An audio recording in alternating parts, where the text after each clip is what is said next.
Christmas to you all. Yadkiya Jito Chipobare, Takayashi, Body Robu, Yale, Chipabu Yabe, Tideko, Yashi Taka Vidova, Turubu, Power Bade,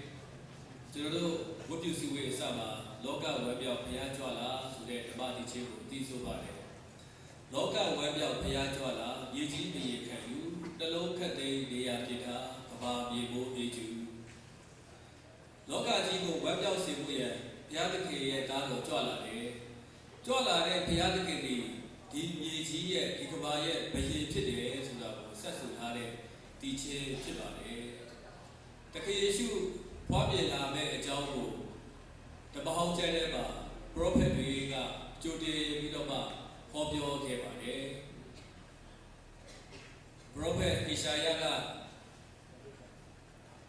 Either lad Yuri, your lady there, Bishia, Otola, Joe, Popiaba. Eddie Bishia, Otola, Kajai, Osoji, Ada Sile.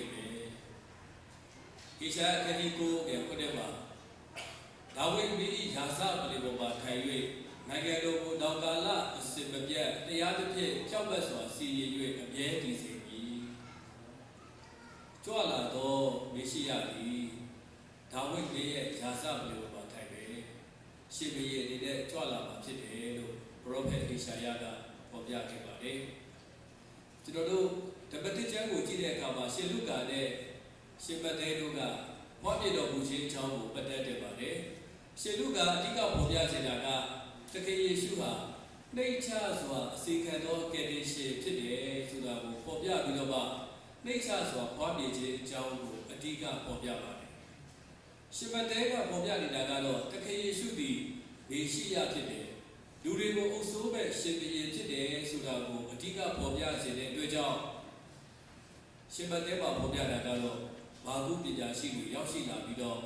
Tumedo Yeshu, Nayao, Pubio Zare, Jango, Pobia Bade. General Yojino, the Kishudi, General get a ship to the loop, a ship the King Antibade, our Lord and Savior. General get a Jango, Yode Kaba. Luci Jiduba, the Keshu had a logo, a picadi, getting away at Pelluba, we came on it. Hoba, the Keshu had a logo, a picadi, getting rid of Daba. Getting hard to Zubu, who was the seller of so Vidoba. Toroya, a ship the K, Toroya, a year today, seller Vidoba, jetting Wabe, Yashi, Chiba. Tadolo, Christmas Day to the house. Toroya, should be waited day. Ye are ye waiting for that. Christmas Day Sudana, a year waiting Jabari. The little pay waiting, some of Vidova, Jozo Jada Kibari. The case you could only should be in Poppy. As I will ship in the Poppy de Jango, Shibadega, a genuine Popiana Kibari. Ship in the Poppy, the case you could only ship in that side door. A Mudo will have you get by. Magubi Dashi the Kishu said about Yama Kaba. Shui Loban Burado set up Pusore. Vidova, Kudobo, Piawo, go where we ba, Yantoa Chabare. The Kishu she be a wicked money. Shibatele Shiluga, the Chancellor. The Kishu, how we made a beautiful Jabu. Susie uses a Popiaba. Tabu Chichi after the Kishua, Bidio made a chili to the Popia Chichibari. Tabu Kichiga is set a lade, Vinda Bar, we wala Gavare. Vishia to the Tipe, Chipesu, Big Kaya, Dodu, Tipe Yaba. Big Kaya Sudaga, a quick Anna, and Meiji Chibari. Najabu, the Kishu Kridodi, to do Loka Chicago. A Picadi get a shady, we walk it a way. To do also a year in there, we walk it today to the Libu Shibare. The Kishu Udo Sauchi, don't they Jagabare? Now, so long yet the Baba, the Kishu, and usually you with a Kaba. Yegli will see Vidova, we are not here. The other Kishua, shipping it today so that Popia Vidova. To know how to get a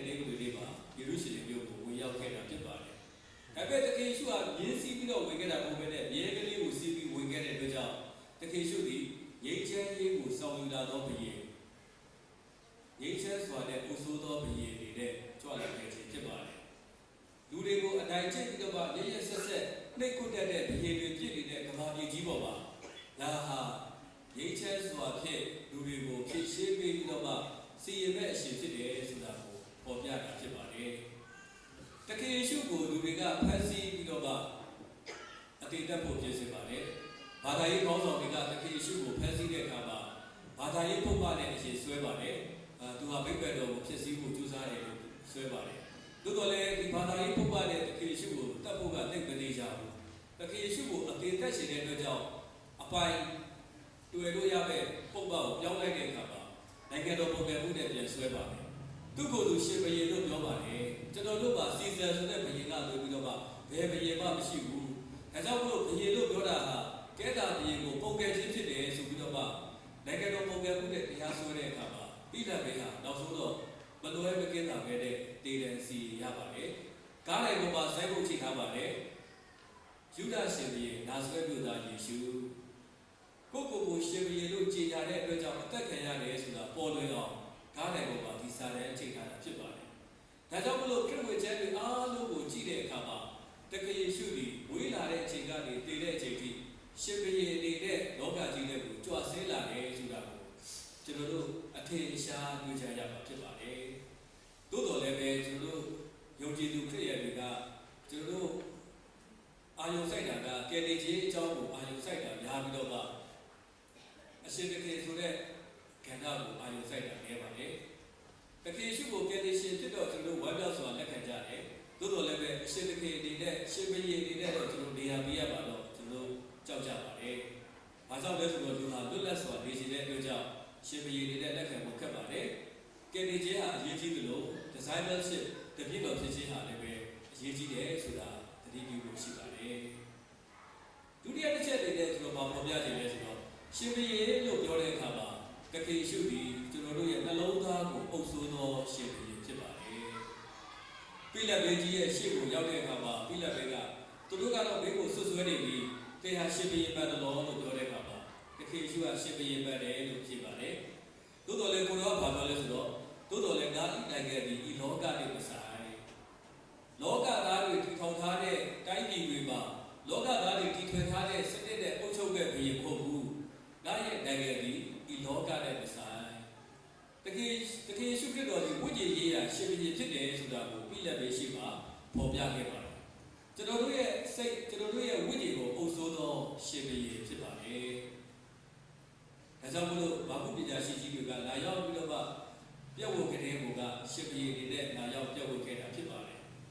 သို့တော်လည်းပဲဝေးလာတဲ့အချိန်မှာဟေရိုဒေကြီးကလောကရဲ့ရှင်ဘုရင်ဒီလောကဘေးတွေလိုပဲသူ့ရာကိုလူ့ဘက်ဘုရင်လို့သူထင်မှားခဲ့ပါတယ်သို့တော်လည်းတခင်ယေရှုကတော့လောကနဲ့မဆိုင်သောရှင်ဘုရင်တွေနဲ့ပထမအချိန်ကြွလာခြင်းမှာကြွလာခဲ့တာဖြစ်ပါတယ်တခင်ယေရှုဟာကျွန်တော်တို့ရဲ့စိတ်နှလုံးထဲမှာဝေးဖွားခဲ့ပါတယ်တခင်ယေရှုကိုကယ်တင်ရှင်အရှင်တခင်ပြည့်လက်ခံပြီးဒုတိယဝေခြင်းရတဲ့အချိန်မှာပဲကျွန်တော်တို့နှလုံးသားထဲကိုတခင်ယေရှုခရစ်တော်ရောက်လာပါတယ်သို့တော်လည်းအဲ့ဒီတခင်ယေရှုခရစ်တော်ကိုကျွန်တော်တို့နှလုံးသားထဲမှာအုပ်စိုးခွင့်ရှိသောရှင်ဘုရင်ဖြစ်တဲ့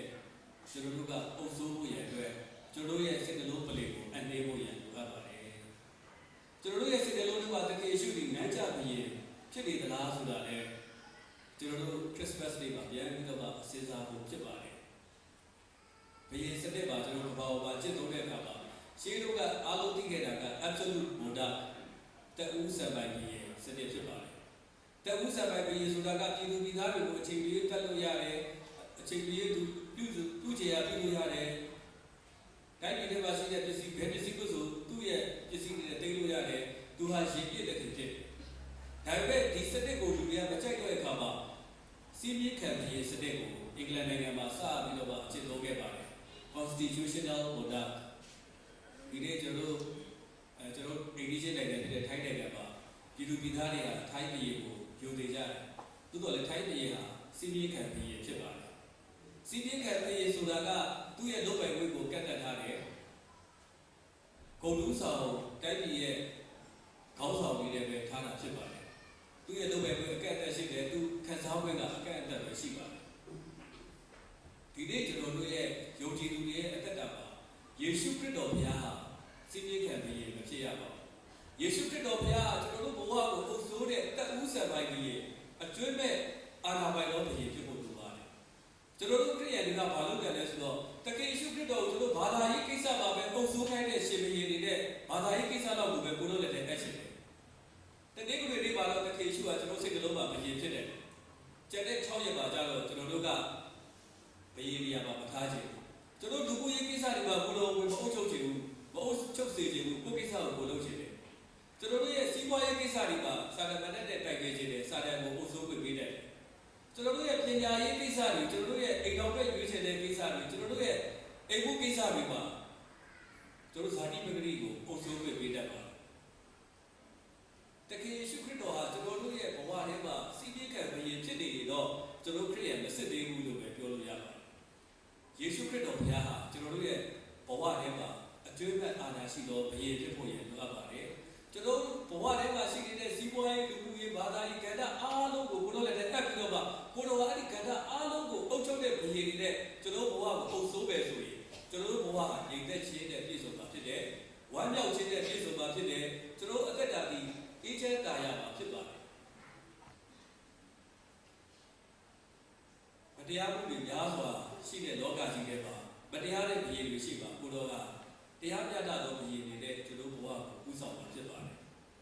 ကိုကျိုးရှာတဲ့ဘုရင်တွေများစွာရှိသောနေများစွာရှိသောကမ္ဘာကြီးကြီးပေါ်မှာကိုတော်ကကိုကျိုးဆိုစီကတ်သောဘုရင်တွေနဲ့ကျွန်တော်တို့ရဲ့ဘဝကိုပဲ့တင်သွားမှာဖြစ်ပါတယ်ကျမ်းစာကထန်တဲ့မင်းတွေရှိတဲ့ကမ္ဘာလောကကြီးပေါ်မှာကိုတော်ဒီလူမြတ်တိမ်ပွေသောဘုရင်တွေနဲ့ကျွန်တော်တို့သားကိုပူဆိုးပဲ့ပြီးတော့ပါကျွန်တော်တို့ကိုကောင်းသောအရာများစီကိုပို့ဆောင်ပေးမယ်ဆိုဖြစ်ပါတယ်တခေရှုကတောင်ပေါ်ဒီကမှာပြောပါတယ်စမတဲခရစ်ဝင်ခန်းကြီး6ငယ်24ပါအဘယ်သူကတခေတူ၏အစေကိုမခံတိုင်းတခေတူကိုဘုံ၍တူကိုချစ်ပြီးတခေတူကိုမခက်တရားပြု၍တူကိုလေးစားပြီးတေတို့သည်ဘုရားသခင်အစေကိုလည်းကောင်းလောကီစည်းစိမ်အစေကိုလည်းကောင်းမခံနိုင်ကြတပြိုင်တည်းမှာကျွန်တော်ဘဝမှာဘုရင်တစ်ပါးမရှိနိုင်ကျွန်တော်တို့ရဲ့နှလုံးသားထဲမှာယေရှုဟာဘုရင်ဖြစ်နေရင်လောကစည်းစိမ်ကကျွန်တော်ဘဝမှာဘုရင်လာလို့မရလောကစည်းစိမ်လောကအရာတွေကကျွန်တော်တို့ဘဝကိုအုပ်စိုးနေရင်တခေရှုဟာကျွန်တော်နှလုံးသားထဲမှာလမ်းကျဘုရင်ဖြစ်ပြီးတော့မှကျွန်တော်တို့လုပ်ချင်ရလုပ်တာကိုဝမ်းနဲ့စွာနဲ့ထိုင်ကြည့်နေရတဲ့ရှင်ကြီးပဲဖြစ်ပါလိမ့်မယ်ဒီနေ့ကျွန်တော်တို့ရဲ့နှလုံးသားထဲမှာခရစ်တော်အုပ်စိုးရလားလောကစည်းစိမ်ကိုအုပ်စိုးနေလားတခင်တူရဲ့အစီအကိုတပြိုင်တည်းခံလို့ရဘူးလို့တော့ဘုရားကသတိပေးထားတာဖြစ်ပါတယ်လောကရဲ့တက်တက်မှုမျိုးဟာကျွန်တော်တို့ရဲ့စိတ်ထဲမှာဆွဲလန်းနေတဲ့အခါကျရင်ကိုတော်ကဘယင်နေရာကိုမရောက်ခဲ့တဲ့အဲ့ဒီတက်တက်မှုတွေကကျွန်တော်တို့နှလုံးသားထဲမှာဘယင်ဖြစ်နေတတ်ပါတယ်ယောမဩဝါဒစာခန်းကြီး6အပိုင်နဲ့7မှာတေတို့ဤတေတက်သောခန္ဓာကိုယ်ဤတက်ပတ်ခြင်းအလိုတို့လိုက်ရသည့်တိုင်အောင်အပြစ်တရားသည်ထိုခန္ဓာကိုယ်၌အစိုးမရစေနဲ့တခါတည်းမှာအပြစ်တရားကကျွန်တော်နှလုံးသားထဲမှာအစိုးရမင်းဖြစ်နေပြီးတော့မှတခေရှုကဘေးရောက်နေတတ်ပါတယ်ကိုတော်မကြိုက်တဲ့အပြစ်တွေကိုကျွန်တော်လုပ်နေကိုတော်မကြိုက်တဲ့အရာတွေကိုပြုတဲ့အခါမှာတခေရှုကဘယင်နေရာကိုမရပေတဲ့ဘေးရောက်နေတတ်ပါတယ်ဒါကြောင့်မို့လို့ဆက်ပြောပါလေယောဘခန်းကြီး6နဲ့73ပါတေတို့ဤကိုခန္ဓာများကိုဘုရားသခင်လက်သို့အပ်ကြတော့ကျွန်တော်တို့ရဲ့လက်တွေကိုကျွန်တော်တို့ရဲ့ဘယင်ကအုပ်ချုပ်ရမယ်ကျွန်တော်တို့ရဲ့ဗစက်တွေကိုကျွန်တော်တို့ရဲ့ဘယင်ကအုပ်ချုပ်ရမယ်ကျွန်တော်တို့ရဲ့မျက်စိတွေကိုကျွန်တော်တို့ရဲ့ဘယင်ယေရှုကအုပ်ချုပ်ရမယ်ကျွန်တော်တို့ရဲ့ခေါင်းကိုတခေရှုကျွန်တော်အုံနောက်ကိုယေရှုခရစ်တော်အုပ်စိုးရမယ်ကျွန်တော်နှလုံးသားတွေကိုကျွန်တော်တို့ရဲ့ဘယင်ယေရှုခရစ်တော်အုပ်စိုးရမယ်ကိုတော်အုပ်စိုးရတော့ကျွန်တော်ဘဝတွေဘုရားသခင်တက်တက်တော်အသက်တာမှာတက်ရှိနိုင်မှာဖြစ်ပါတယ်ဒါကြောင့်မလို့ရှေးရောခရစ်ဝင်ခန်းကြီး15ငယ်9မှာငါဒီသဖြစ်တွေဖြစ်၏တေတို့သည်အခက်များဖြစ်ကြ၏အခြေသူသည်ငါ၌တည်၍ငါသည်လည်းထိုသူ၌တည်၏ထိုသူသည်များစွာသောအတီးကိုတည်တတ်၏ငါနှင့်ကောင်းကွာလေတေတို့သည်အဘယ်ကိုများမပြုနိုင်ကြကျွန်တော်တို့အထက်မှာခရစ်တော်ကတည်နေပဲကိုတော်အုပ်စိုးနေပဲဆိုပြီးတော့ကျွန်တော်ရဲ့အသက်တာမှာဝိညာဉ်တည်တွေများစွာတည်မှာဖြစ်ပါတယ်ဝိညာဉ်တည်များစွာတည်တော်ခရစ်ရဲ့ဖြစ်ဖို့ရတဲ့ကိုတော်ကကျွန်တော်ထဲမှာတည်ပြီးတော့မှအုပ်စိုးဖို့ရတဲ့ကျွန်တော်တို့ကလက်ခံရမှာဖြစ်ပါတယ်ကျွန်တော်တို့ရက်ရွာထဲမှာကြားမှုပါလိမ့်မယ်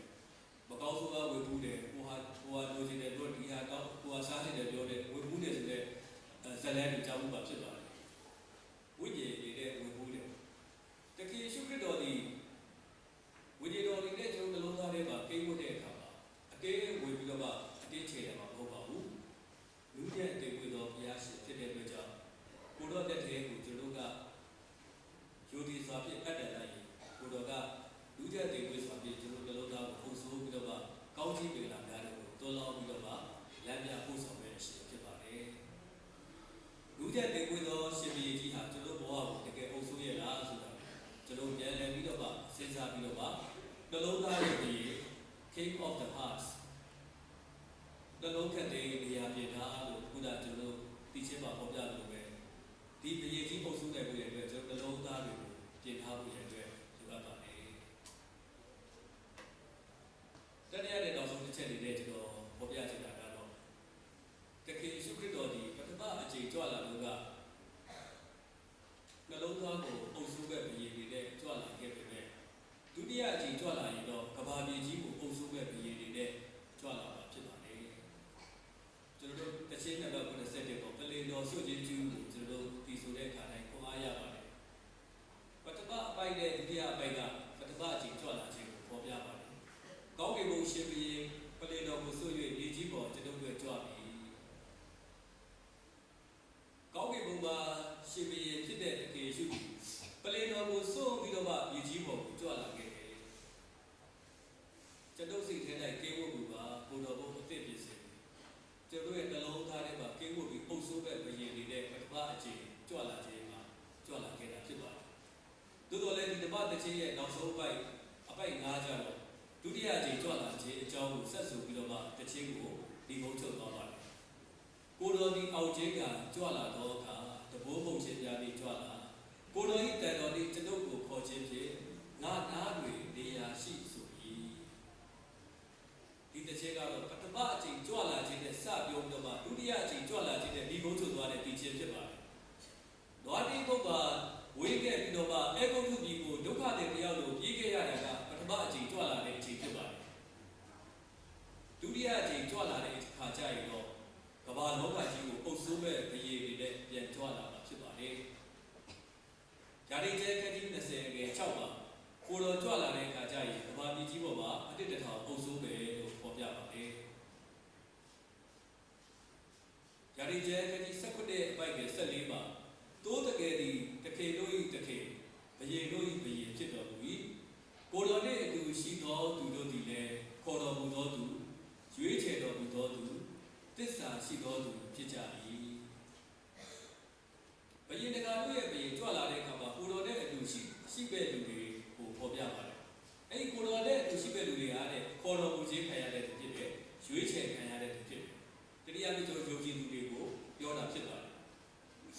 နောက်ဆုံးတစ်ချက်ပါလို့ဆိုတော့သစ္စာရှိသောသူခေါ်တော်မူခြင်းခံရတဲ့ရွေးကောက်ခံရတဲ့အဲ့ဒီလူတွေဟာသစ္စာရှိတဲ့သူတွေဖြစ်တယ်လောကမှာတက်ရှိတို့ကယေရှုခရစ်တော်ဘက်မှာပြည့်ပြည့်သားသားယက်တည်ပြီးတော့မှသစ္စာရှိစွာနဲ့တက်ရှိခဲ့တဲ့ယုံကြည်သူတွေဟာကိုတော်ကဘာမြေကြီးပေါ်ဒုတိယကြိမ်ကြွလာတဲ့အခါကျရင်ကိုတော်နဲ့အတူကဘာမြေကြီးကိုအုပ်စိုးရမှာဖြစ်တယ်ကိုတော်အုပ်ချုပ်စီကတဲ့အဖွဲ့ထဲမှာအုပ်ချုပ်စီကတဲ့အဖွဲ့ဝင်နေတဲ့ကျွန်တော်ကကဘာမြေကြီးမှာကိုတော်နဲ့အတူစိုးဆက်ရမှာဖြစ်ပါတယ်အခုကျွန်တော်တို့လောကကြီးမှာသက်ရှင်နေတဲ့အချိန်တုန်းကတခင်ယေရှုဟာဘုရားမဟုတ်ပါဘူး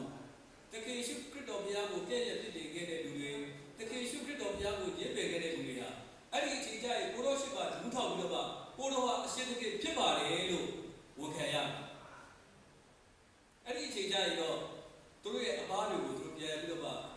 ပြေရောက်ပြီးတော့ပြန်ပြီးကိုကြွရမယ့်အချိန်ဖြစ်ပါတယ်ကျွန်တော်ပထမအချိန်ကြွလာတဲ့အချိန်မှာတော့ joy to the world the Lord is here လို့ပြောတာဒုတိယအချိန်ကြွလာရင်တော့ cry to the world the Lord is here ကိုတော်ကိုရေးခဲ့တဲ့လူတွေကိုကြွရမယ့်အချိန်ဖြစ်ဒီနေ့ကျွန်တော်တို့ရဲ့နှလုံးသားထဲမှာမမြင်ရတဲ့ဘုရင်အနေနဲ့ကျွန်တော်တူတိတ်တိတ်လေးကျွန်တော်တို့ကိုအုပ်စိုးပဲ့နေတဲ့ဘုရားကြီးအဲ့ဒီအချိန်ကျရင်အားလုံးမြင်ရမယ့်ဘုရင်နေတဲ့ကမ္ဘာလောကကြီးတွေကိုကြွလာမှာဖြစ်ပါတယ်ရှင်ဘတဲ့ခက်ကြီး25ငယ်31ပါကိုတော်ဒီကြွလာတဲ့အခါကောင်းကင်တပည့်တွေခြံရံပြီးတော့ဘုံကြီးသောဘုရင်တွေနဲ့ကြွလာတယ်ကမ္ဘာမှာရှိတဲ့လူတွေအားလုံးကိုစုဝေးစေပြီးတော့တိုးတဲ့စိတ်ခွဲတယ်လို့ခွဲတယ်လို့ပေါ်ပြပါတယ်ကမ္ဘာမှာရှိတဲ့လူသားတွေကတချို့ဟာတိုးတဲ့လူတွေအုပ်စုတွေပါပဲတချို့တွေကစိတ်တဲ့လူတွေအုပ်စုတွေကိုပါတော့မှာဖြစ်ပါတယ်ချစ်တော်ကြီးကိုပေါ်တော့ပါဗျာပထမအချိန်ကြွလာခြင်းကိုကျွန်တော်တို့ပြန်